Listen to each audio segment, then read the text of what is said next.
welcome to the Bullcast Podcast. I'm Katie Pickler, and with me is my two awesome co-hosts, Court Winsett. Hello.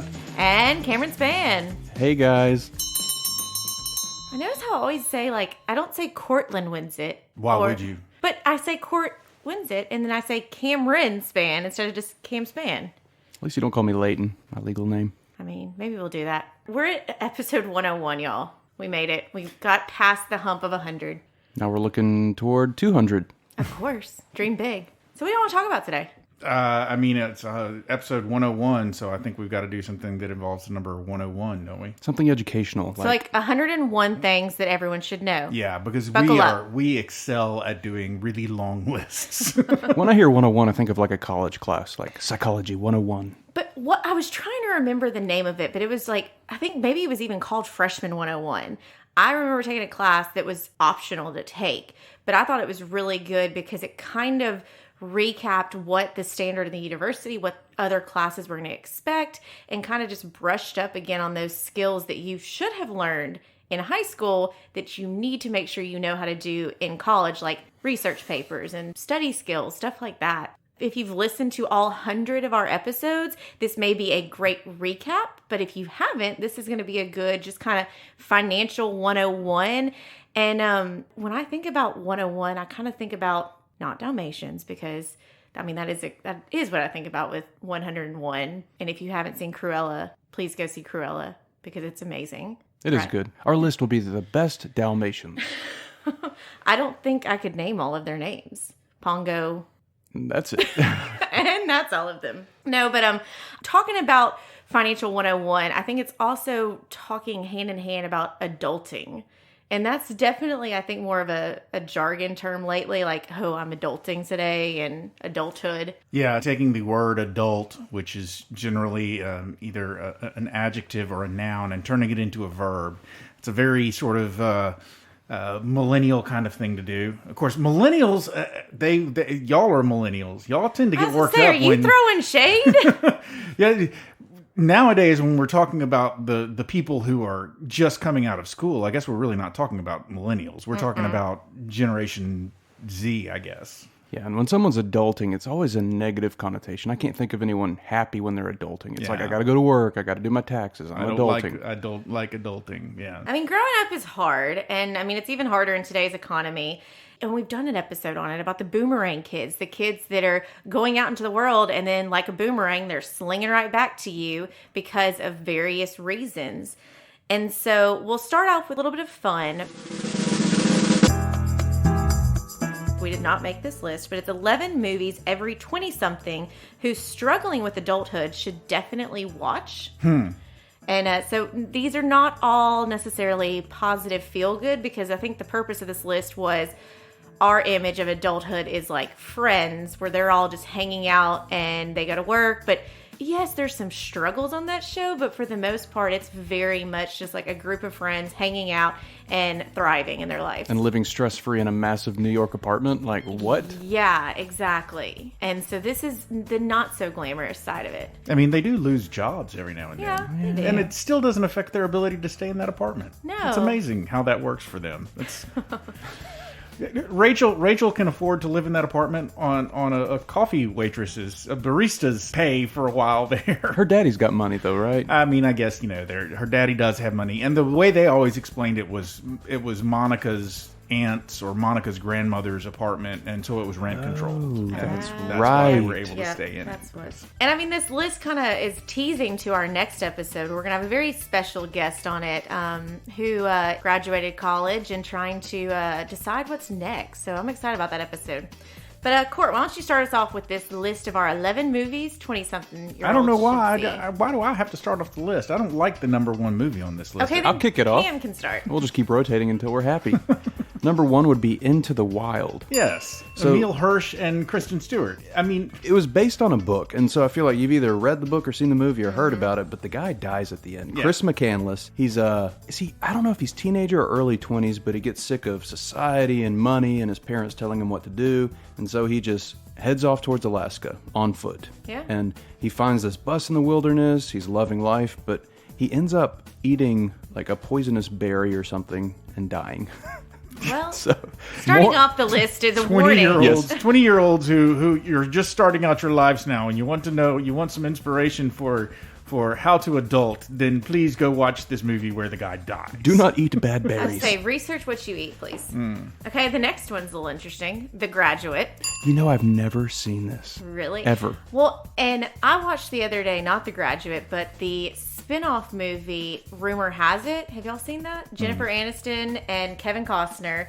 And it's essentially the real life behind the movie, and it's the granddaughter then ends up going and finding Bo Burrows, and it's all about the Graduate story. Very interesting. But anyways, the reason why this is on this list is because it's a forewarning to you about love life can be challenging when you become an adult, and whether you love the mother or the daughter. It's interesting. This movie has a lot of social aspects to it that I don't think are as prevalent nowadays. The whole thing, the pivotal scene would be when his I guess his girlfriend or his ex-girlfriend is getting married at the end of the movie, and he runs into the church, and there's much ballyhooing and noise making proceeds. Ballyhooing. Wasn't the song "Here's to You, Mrs. Robinson" created for that movie? Or Yeah. Okay. Yeah. Was that Simon and Garfunkel? Paul Simon? Yeah. Okay. Yeah, and there are some stories that I won't say that movie in particular, but the Hollywood industry's pull on Art Garfunkel was part of what contributed to that particular duo and their demise. But people don't get married that young anymore. It was going to be my point. You know, it's not as common that you see that kind of idea of he's young, he's a graduate, his ex-girlfriend is marrying some other guy because that's what you do. You graduate and you got to get married and so forth. And his entire the entire idea around the movie for him was sort of pushing back against a serious relationship with a college girlfriend and marriage and so forth. He was with Mrs. Robinson. Court, how old were you when you got married? I was 21. And I was 22, and Katie?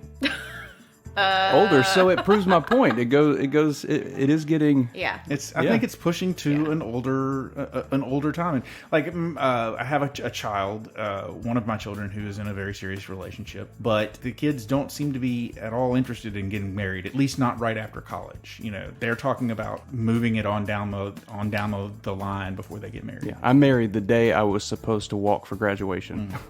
I had bigger things to do than walk down an aisle. Anyway, so interesting sort of I was 30. older... I'm having to do the math over here and figure out how old I was. I was 30. Katie's a whopping 4 months younger than me, but I feel so much older.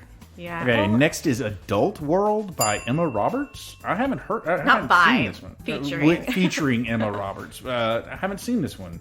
Poet working at an adult bookstore because she can't find a job. yeah. Interesting. So it's that she wants to be a aspiring artist. She wants to be a poet, but all she can find is to work at this adult bookstore. And so I think this one's kind of a lesson of sometimes you've got to just get a job before you can find the next job, and look at every Yes. experience.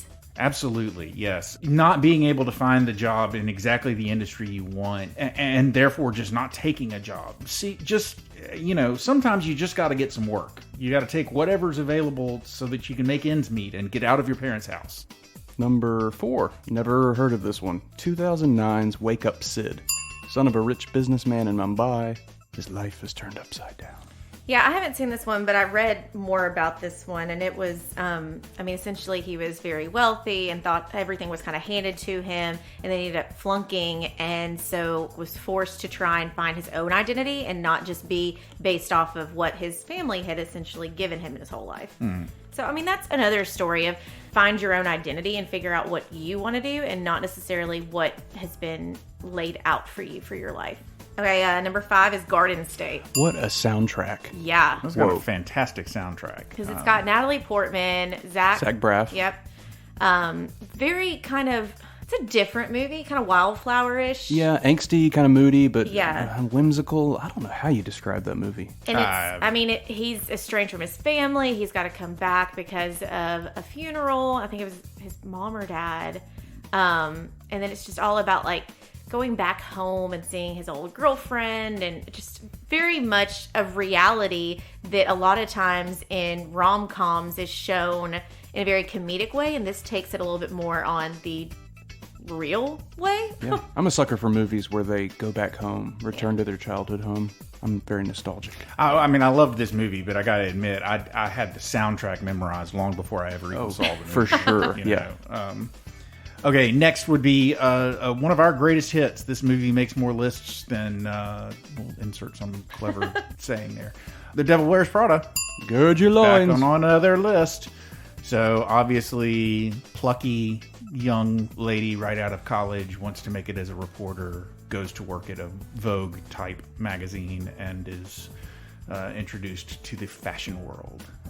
Yeah, the logic behind this is that what you got to sacrifice to make it to the top, and realizing, because that's, Miranda Priestley did that, and she's sacrificing her family and all to be very successful. But then also the Anne Hathaway side of it and the Emily Blunt side of it is the sacrifices. Emily Blunt wanted to be in the industry, and she keeps trying to do everything possible. Anne Hathaway's character is seeing this as a job to then hopefully get her to the next job. 1994's Reality Bites. Yep. This is Ben Stiller and Ethan Hawke. Yeah. Winona Ryder. Yeah. I mean, this is a movie of my generation for sure, and also another stellar soundtrack. So apparently that 20-somethings need to see movies that have great soundtracks. Yeah, well, I mean, it is kind of a hook, I think. Okay, number 8, Post Grad, and this is Alexis Bledel and or Lorelai Gilmore, or Rory. Sorry, Rory Gilmore. Excuse me. Although her name is Lorelai. It is Lorelai. They just call her Rory. And this is a very different take for her. She is a recent graduate from college and went to a very prestigious school, has a fantastic academic resume, and can't find a job. And it's very much the struggles of, like, she has been this superstar all through high school and college and just excelled, but now it comes to the real world and it's like, what is she going to do? It's interesting that you should describe it as different than Gilmore Girls, because definitely in Gilmore Girls A Year in the Life, Rory is having a struggle with post-Yale graduation. And when I saw this movie, A Year in the Life had not come out yet. So that's how I remember it. Rory was a little scandalous in this, and she was kind of just down on her luck. And interesting. Yeah. I've never seen this movie, so I don't know. I'll have to watch it, though, if if it's available on any of the streamers. Okay, the next one is Obvious Child, and I know nothing about this movie. I do know that Paul Simon did a song called Obvious Child, but I doubt very seriously that it has anything to do with this movie. Creative energy sometimes comes from the lowest point in your life. Wow, that nice sounds tagline. depressing. Yeah. We're giving the 20-somethings here a list of movies to go watch and find out that their life isn't as bad as they think, because other people are dying and being just generally depressed. Gosh. Continuing the trend of amazing soundtracks for these adulting movies would be 500 Days of Summer. Man, the soundtrack had the Shins and Hall & Oates. It was a very cool soundtrack, but Zooey Deschanel stars in this.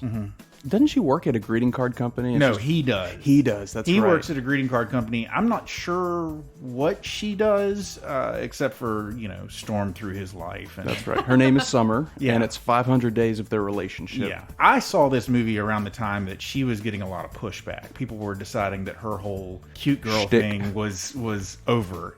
But I loved it. I thought it was a great movie. And the rather on-the-nose ending of it was also really kind of cool to me. But I like stuff that, is obvious and plays out exactly how I want it to. So, I'm fine with that. Okay, I have not seen this one either. Number 11 on our list, The Lifeguard, 2013, Kristen Bell. Yeah, I actually have. I'm a big Kristen Bell fan, so I watched it. And I am too, and I feel like I'm sad that I've missed this one. It was available on Netflix. I don't know if it still is, Okay. but she goes home, and she is I think somebody who's like living in New York or living in a big city and trying to make a go of it. And she goes back home. I don't remember exactly the circumstance that drove her home, but she goes back home and then ends up getting a job as a lifeguard and meets a younger guy and sort of dealing with her. Yeah, the bio said it was really harping on your 20s are hard, but your 29 is really hard before you take that hump over to 30. No. I've seen the videos and like posts where it's like, okay, you think this is a big milestone until you're there. And then you think this is a big milestone. Like, you think 30 is going to be a big deal. And then you're like, well, no. Okay, 35. Okay, 40. Okay, 50. And then it just keeps going down the road as you get older. I'm excited about my 40s. I feel like I'm going to thrive. Thriving. I will tell you, and I probably have told y'all this before, but I will say 100%. 30 was not a big deal to me. Turning 30 was not. It didn't change my life. What absolutely killed me was turning 40. Yeah, 30 was no big deal, but look out, 40. I hated it. Okay, there is a bonus one on this. St. Elmo's Fire. Yes. Amazing movie. If you've not seen it, I mean, it's 1985, but it's the Brat Pack. It is an incredible movie. It's 1985, so you probably weren't alive when it came out. But I was not. But the Brat Pack, right? Yeah. And that's Demi Moore. Ali Sheedy. Is Emilio Estevez? Emilio Estevez. Yeah. Okay. Yeah. Rob Lowe. Yes. Andrew McCarthy. Judd Nelson. Yeah. Yeah. So there were some different iterations of the Brat Pack, because you would also find... you had Molly Ringwald in Molly some of it. Ringwald was sort of included in that because of her, mainly because of Pretty in Pink and Breakfast Club. Yeah. So she was definitely considered part of that. And then Mayor Winningham was in St. Elmo's Fire. But I mean, this one's a really good one. It's a group of friends and just how they always go to hang out together and just how their lives are all changing. And I think this kind of goes with that 20s, 30s, where everyone's lives are different. Like Cam, you made a point that we're only 6 months apart, but our lives are so different. 4 months apart, sorry. 4 months apart. But you've got 3 kids already, and I don't have any. And so it's just different lifestyles. And theirs is very much, it's emotional. It's a great movie, but it shows the different phases that people are in. And to your point, Court, I think the reason why a lot of people struggle with different ages and things is we set such a standard to ourselves of what level we should be, where we should be at a certain point, and when we're not, and we see other people, then we beat ourselves up about it. But it's also, some people are much better manipulators and putting their best foot forward, and they may look like they have it all together, but they could be struggling in other ways. So yeah, that's why I enjoy this podcast with you guys. I mean, you're my really, really good friends, but also we're in different stages of adulthood. Court, his kids are grown and out of the house. I'm in the thick of it with 3 little ones. And then Katie, I would still consider you in the newlywed phase. Is it 3 years this August? yeah, it'll be 3 Oh, years. you're kind of out in the newlywed, but just we have different perspectives on adulthood. Yeah. Okay, so that is our movies that you should be watching for adulthood. So this episode, it is our number 101, and like I said, it could be kind of a recap, but it's kind of putting a different spin on some things, and it's talking about finances and talking about adulthood. And, you know, whatever your financial situation, though, you can begin to take steps to become an independent financial adult. And just because you may be age required listed as an adult doesn't necessarily mean you're fully adulting with your finances. If you're living at home, you can start to carry out some of these tasks, build a good financial habit that will last a lifetime. So here is another list, because we like our list here at Bullcast. But these are 14 things you can do to become an adult with your finances. Okay, so this first one is an interesting one. For me, anyway. It's open a bank account. And most Gen Z, millennial type people, even Gen X, when I was a kid, I had a checking account when I was a kid.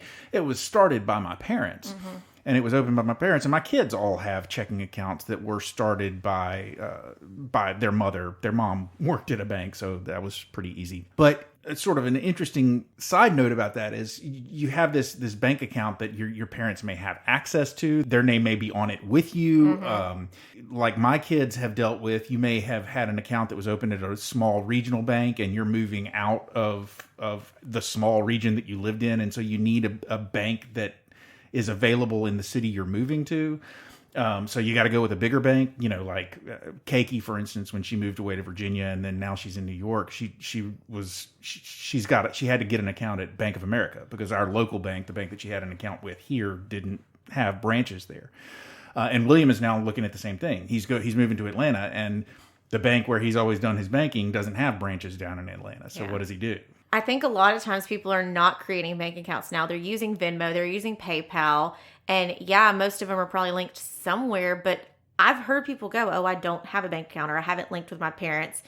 I know that my parents started me a college, like before I went to college, I started a bank account at SunTrust.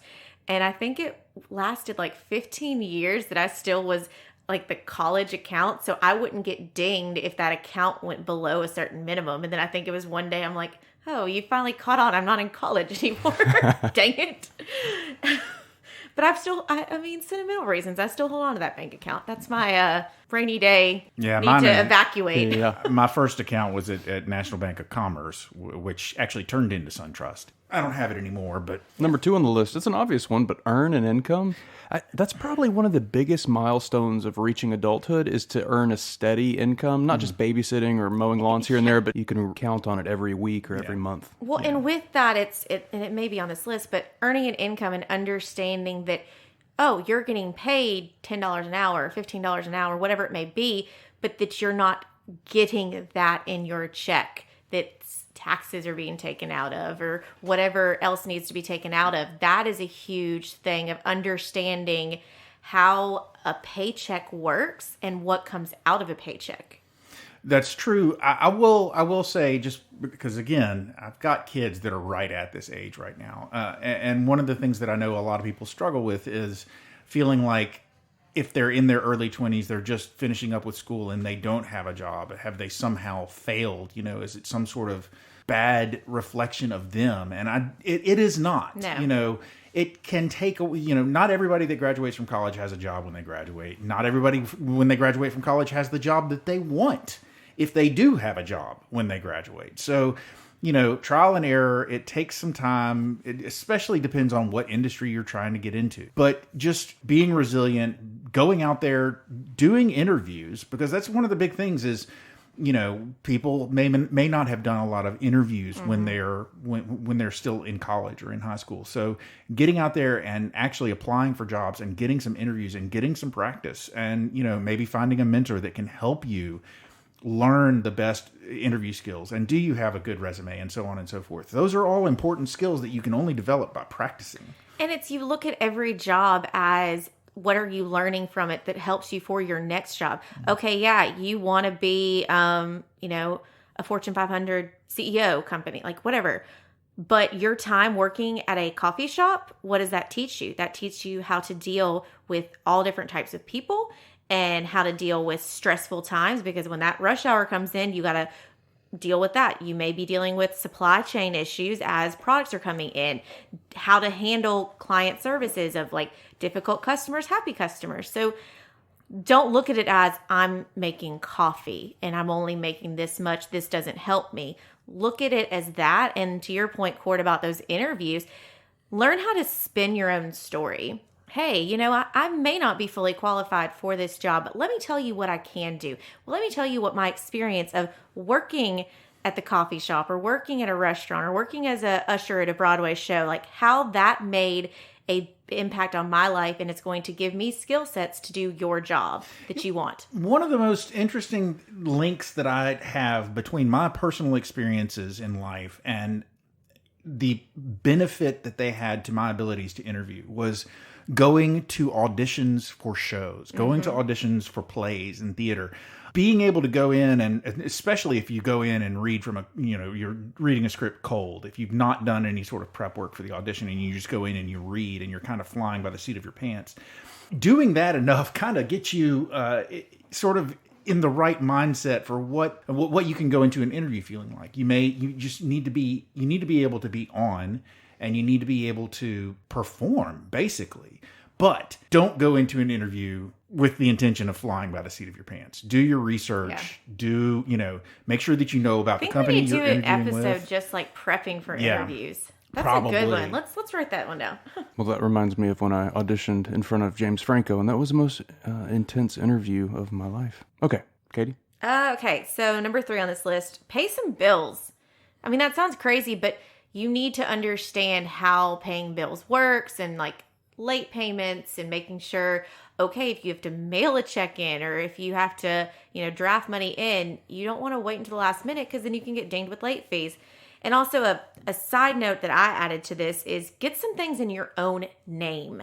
Absolutely. Make sure you've got like a water bill or utility or a car or something in your own name, because that will bite you in the butt if you do not ever have anything in your name. Yeah, I mean, we see it all the time now, if you think about it. There are a lot of things out there that it is really easy for a kid to just continue to use their parents' stuff. It's easy to, you're on a family plan on your cell phone, and so you just keep on using your parents' family plan, or you've got you've got your own screen name on Netflix, so you just keep using your parents' Netflix. Little things like that they're not gonna. If my kid is using my Netflix account, it's not gonna break my bank. So it's not like I want them to stop because I don't want to have to pay for them. I'm still gonna pay the same amount regardless, but it's just sort of those little things that can actually give you a sense of accomplishment. If you're like, I've got my own, gas card, I've got my own phone, I've got my own car insurance that I pay for. Stuff like that can build up your confidence and can make you feel like you actually are adulting. Yeah, even if you do it kicking and screaming. The day I got married, I was kicked off my parents' phone bill, insurance plan. They're like, "You are a man now. Mm-hmm. Good luck." Yeah. Yeah, health insurance, that whole 25-year-old, 26-year-old, you can't be on your parents' health insurance anymore. That when you have a job that provides you with health insurance, I feel like you've really made it. You've got a job now. Yep. And then 401k, woo! Ooh, Lord, have mercy. But I mean, you got to make sure you click those right boxes and make sure you do the right thing when you're given those opportunities. Okay, and so you've got a job now. You're out there, you're earning money. Have you moved out of your parents' house? Where are you living? What are your goals? What are you going to do with this newfound money and source of independence that you have found? So number 4 is set your goals, save for a goal. Yeah. Save for a goal. So number 4, save for a goal. If you are living at home, take advantage of that. And save. Absolutely. Yes. One of my children, again, big move out of the house, moved away to a city that has a very, very high cost of living. And she did that partially because she saved every dime that she came across for many, many years, so that she had a nice, she has the ability to, cover her expenses if she can't find a job or if she loses a job or whatever. She's got 5 jobs. Number 5, I feel like this one is better for Katie, but buy gifts for people. No. Nope. I mean, I buy for my wife and kids, and that's about it. But Katie buys for anyone who fogs a mirror. Yeah, no, I don't need to be on this. I am what not to do. Yeah. And that's what I even thought about this weekend as I was buying presents for friends' birthdays coming up. And it's just, I felt like because I'm in a good spot, I feel like I should be spending more on people. And it's like, I don't know why I feel that way. And I should be buying for everybody. So don't listen to me. Don't do it. But I do think in this list of adulting is that there does come a time where you need to quit letting mom and dad buy the gifts for everything. And you need to step up and do your own thing and not just expect mom and dad to take care of it. This may be controversial, what I'm going to say, but it's true to an extent. A very good example of what you were saying, like, oh, I'm older, I should be buying people presents and so forth. Mother's Day. Mm-hmm. My wife, as we were leading up to Mother's Day, said to me, "You don't have to get me a Mother's Day present. I am not your mother. Your children are all adults. They can buy me a Mother's Day present." It's a trap.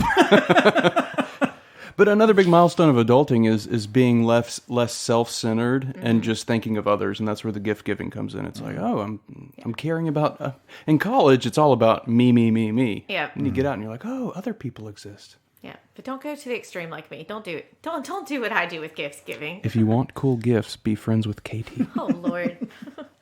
Okay, number 6, check your credit. We did a whole episode about this. Your credit's so important, and that kind of goes back to having things in your name to even have a credit. Yeah. Do you have a credit report to speak of? Because if you don't have anything in your name, then there's no credit. So really just be aware of that.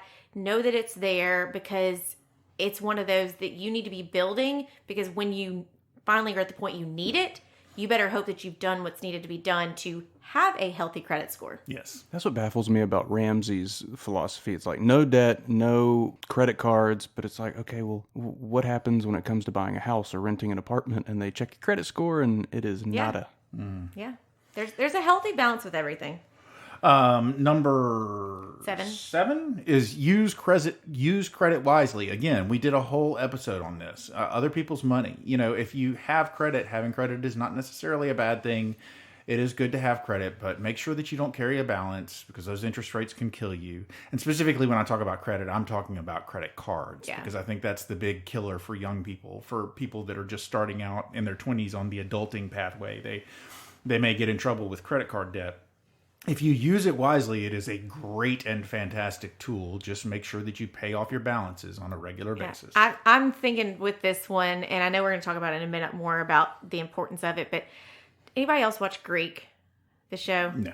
Okay, well, it was a cute show on ABC Family, and it was about Greek life, and one of the main characters, her parents have cut her off, and then they have a little table in their common area at the campus offering this credit card, and like, oh yeah, you'll overnight it to you. You'll have $10,000 tomorrow that you can use. And she's a shopper, and she's like, oh yes, I need a dress for formal. And she racks up all these, charges on this card, signs the dotted line. That person did not fully explain it to her, and she didn't ask the right questions. So then she had to get a campus job doing tours to try and pay off the $13,000 of debt she had, because that $10,000 then got hit with interest, and it kept going and going and going.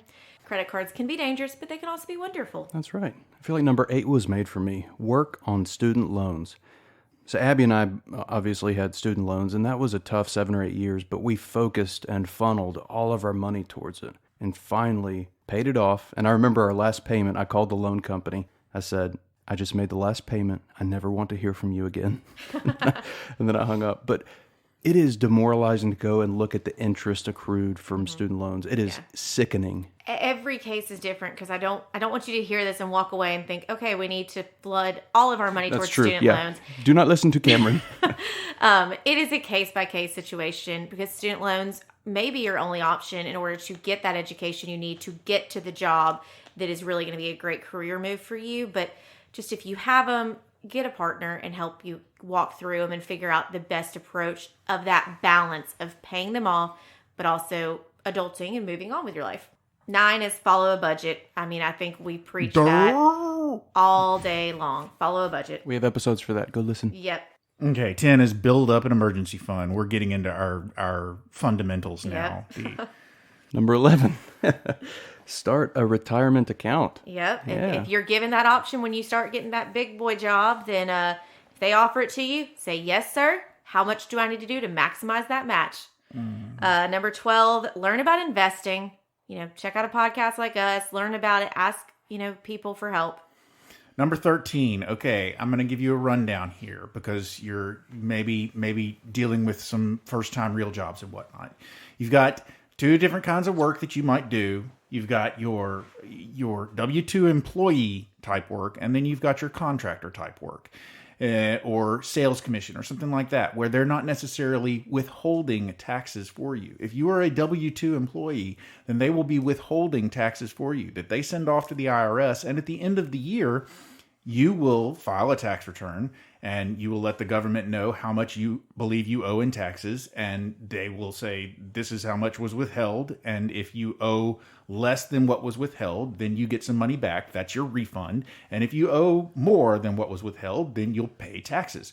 If you are not a W-2 employee, then nobody is withholding for you. And so the money that you are earning, nobody is paying money into the IRS. And therefore, you need to be very careful that you make sure that you have money to pay your taxes at the end of the year, because that is still taxable income. It's just that there's nobody helping you pay those taxes. So you need to be aware of what kind of taxes you're going to owe and make sure that you have the money to be able to pay those taxes. That's a very, very simplistic sort of overview, but the most basic understanding that you need to have of your employment and your taxes is your employer withholding for you, or are they expecting you to just basically handle it all on your own?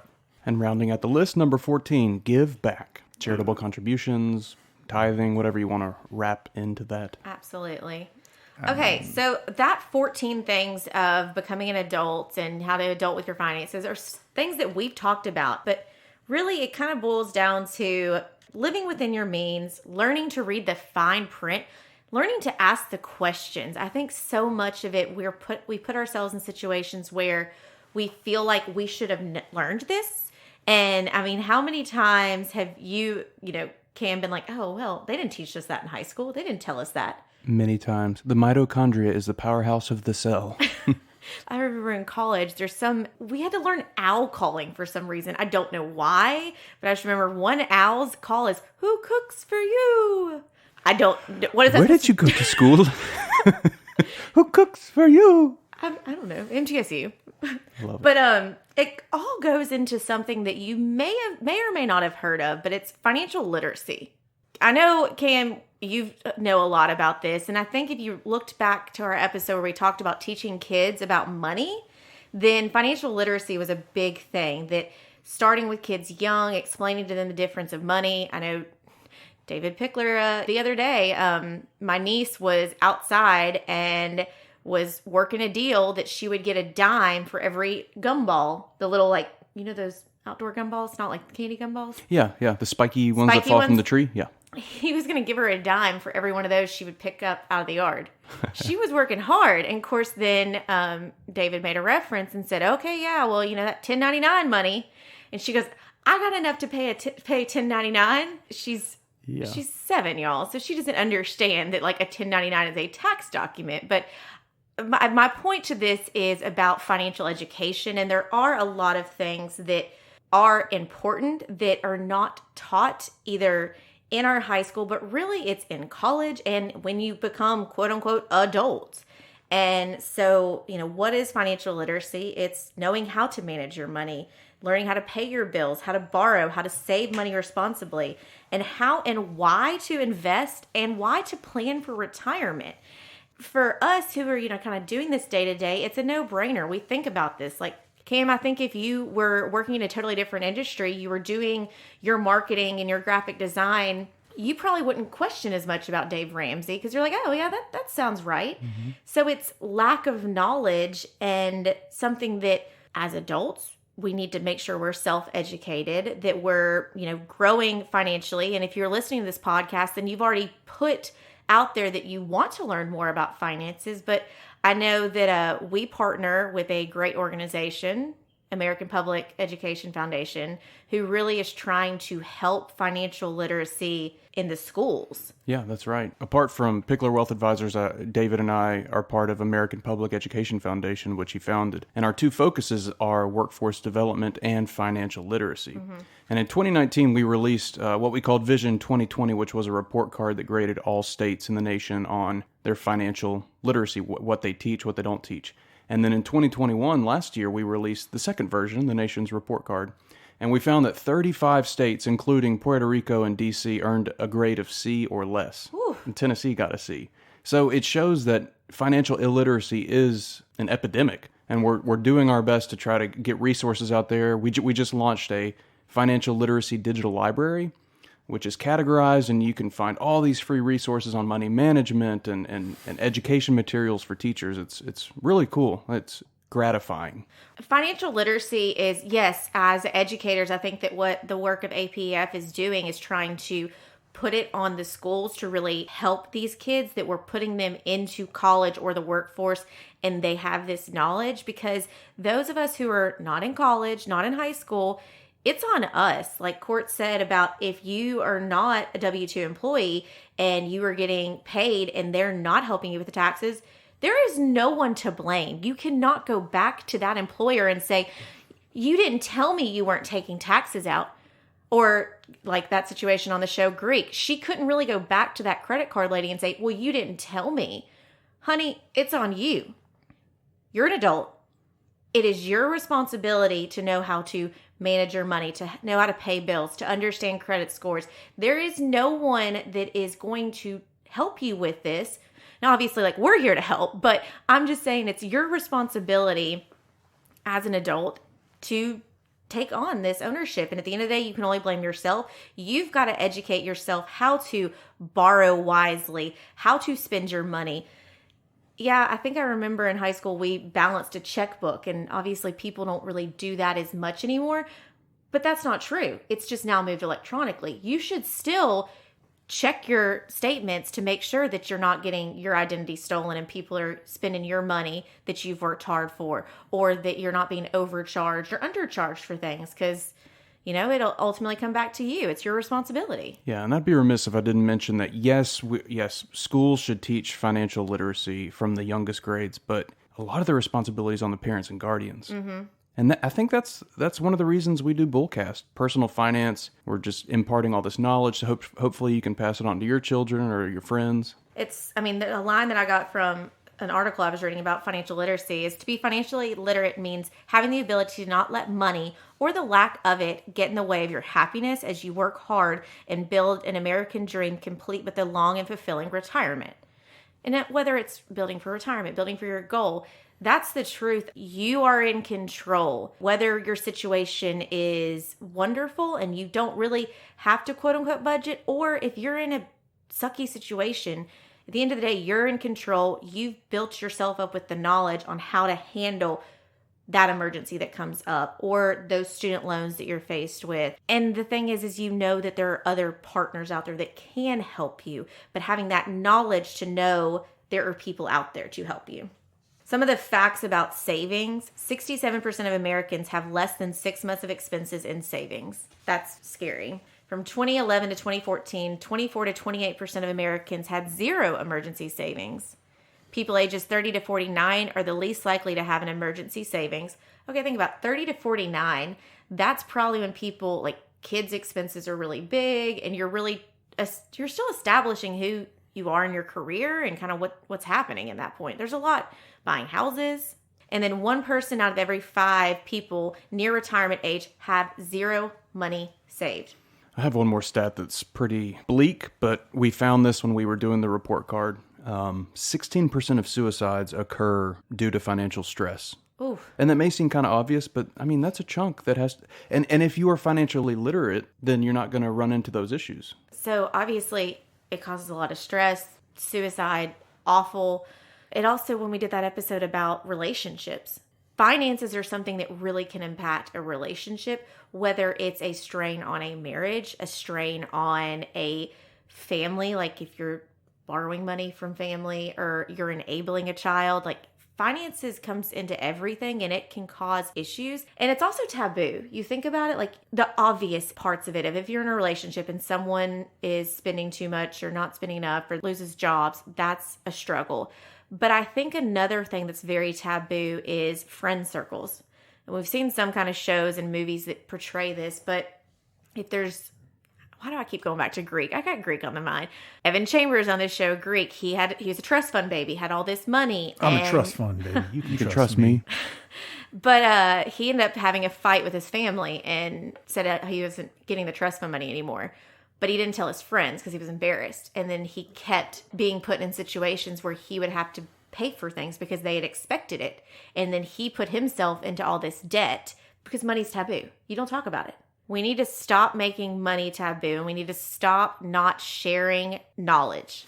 There is an interesting clip from a Today Show, which now, in hindsight, it probably was even more inappropriate than it was at the time. At the time, I just thought it was, that's funny, But now, knowing what we know, a little bit awkward. So they had a financial reporter that was on the Today Show talking to Matt Lauer.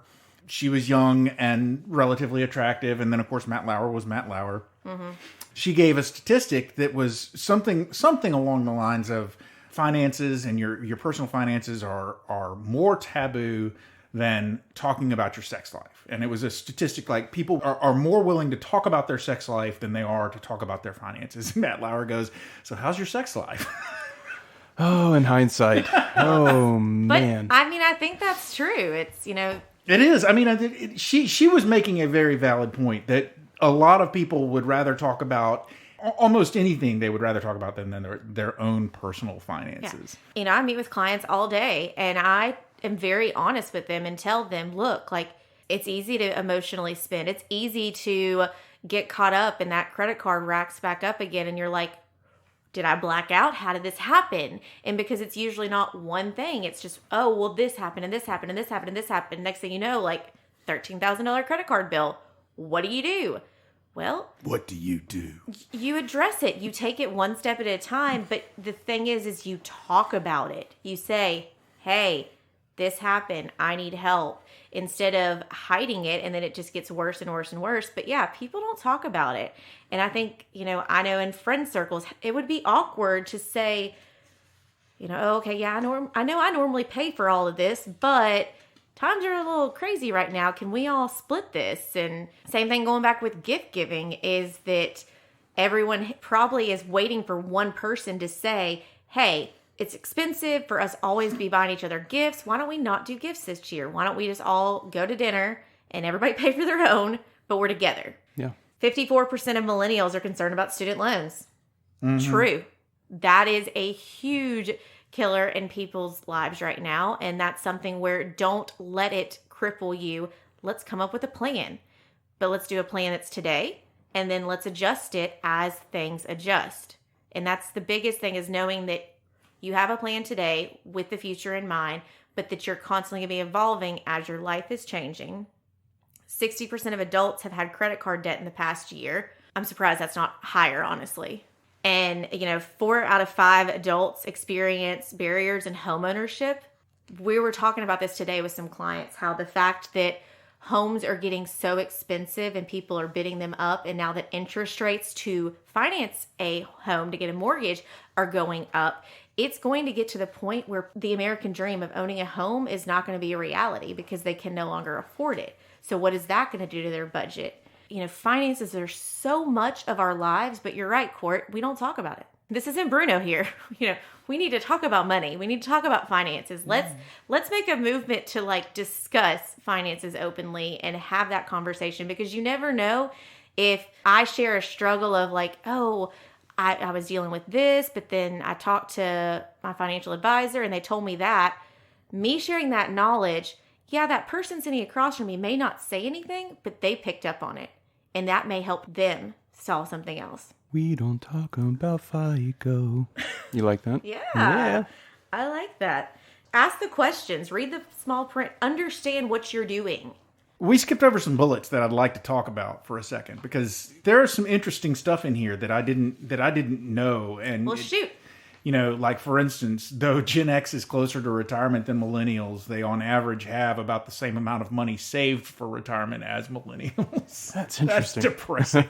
The nearly 60% of parents report giving their kids financial help in the past year. And I assume that's of all ages and age ranges and so forth. So, you still getting assistance from the parents out there. 12% of adults wouldn't be able to pay their monthly bills if they incurred an unexpected expense of $400 or more. Yeah. Ugh. 38% of adults have less than $1,000 saved for financial emergencies. There was something you said about that, the financial emergencies earlier. Well, and this kind of echoes what we were saying. 73% of people with high financial literacy scores claim to gain their education from personal experiences. Unfortunately, the best learning is by getting your hands dirty and being a part of it. Get a load of this one. 19% of Americans report spending more than their income in the past year. I believe it. It's keeping up with the Joneses. And, things are expensive right now. And things are definitely expensive right now. Again, it's really having that outside help of figuring out what's the best thing. Okay, money's tight now. Well, don't completely stop saving for your retirement or saving in your emergency fund. Just cut back, because the second you stop contributing anything, you'll never go back, or it'll be very hard for you to go back. Obviously, this is a hot topic that we can talk a lot about, and so I think we identified 10 topics that we said we could do episodes on just doing this. Which means we're going to make it to 200. Well, that's just... And this was just 101. A mega episode for 101. Indeed. Okay, well, ladies and gentlemen, let's wrap this up. Let's go ahead and give everybody our bullseye for the week. We'll bring that back. I don't know if we've been doing that lately. All right, you ready? You ready for this? Y'all ready for this? We don't talk about FICO. All right. Remix. Well, Cameron, you volunteered. Okay. Well, because I'm in this stage with little children, teach your wee ones about personal finance. Teach. Yes. the children well. Teach the children well. You don't have to crack open a book or anything, but just piggy banks. I know your nieces use the jar method. Yep. Spend, save, give. Yep. Little things. Let them see you spending money and saving money. Make it part of your everyday language. Don't make it taboo, because then you're growing the next generation. And if we keep doing that, America will be strong. Bullseye. Okay, my bullseye. I mean, the stats, the data, they don't lie. Americans are struggling with financial literacy right now, and we're trying to make progress. The work with APF is making a huge difference. But at the end of the day, like Cam said, echoing, it comes back to you. It comes back to the next generation. And I think my biggest takeaway would be share your knowledge, share the wealth, and tell people check out Bullcast podcast. Tell people to talk to Pickler Wealth Advisors or whatever your financial person is, and just share your knowledge. Share it. Do it. Do it. Bullseye. Okay, well, as the one with the 20-somethings of the group that are actually my children, I want to be very specific and very, very blunt about this. You are entering into your 20s, you're entering into adulthood, and this isn't just a message for my kids, although I think it is probably comes from me watching my kids as they have made this step into their adult life, so to speak. Not having the perfect job the day that you graduate from college, not doing exactly what you want the minute that you start having to do something for a living, does not make you a failure. And it doesn't really give you an excuse to give up trying whatever it is that you want to do. Don't give up on your dreams. Don't think you're a failure just because you didn't achieve your dreams the day you graduated from school. It's all about building blocks. Just take that first step. Okay, I need a job. Find a job, and then build from there. Use that experience to get a job that's more like what you want, or use that experience to find a job that's in a completely different industry. But you've got to find a place to start. And it may not be exactly where you thought you would be when you graduated, but it's just a matter of getting yourself out there and getting that experience so that you can use that experience to develop yourself. Because this is, after all, bottom line, it's all about your growth. It's all about your growth. So don't worry, kids. Your parents have faith in you. You are not a failure. You will do great. I am sure of it. Go team. We believe in you. Bullseye. Ladies and gentlemen, there's the closing bell. You have made it to the end of yet another episode of the Bullcast podcast. If you liked what you heard and you'd like to hear more, please feel free to go to your favorite subscription service and sign up to have this Bullcast podcast beamed directly to your favorite listening device every single Thursday at noon. If you'd like to find out more about me, Katie, and Cameron, please feel free to go to our website. We've got bios. You can actually interact with us by leaving us a message suggesting a topic you'd like to hear us cover. And you can see a few pictures of us as well. And hey, speaking of pictures, if you like pictures, we do have an Instagram handle. That is @BullcastPodcast. And if you just prefer the words, we've got a Twitter handle that's @BullcastPodcast as well. Finally, although I never can remember from one day to the next if we've mentioned it in this particular episode or not, we do work for a place called Pickler Wealth Advisors. And if you'd like to find out more about where we work, what it is we do, find out about the amazing team that we work with and our boss, David A. Pickler, please feel free to go to that website and just read it all up. Just absorb all of that information. That website is picklerwealthadvisors.com. That's advisors with an O. Not an E. Ladies and gentlemen, I have given you so much information that your mind is about to explode. So until you can gather all those pieces back together, I'm going to let you go. So for now, I'm Court. I'm Katie. I'm Cam. And we're done.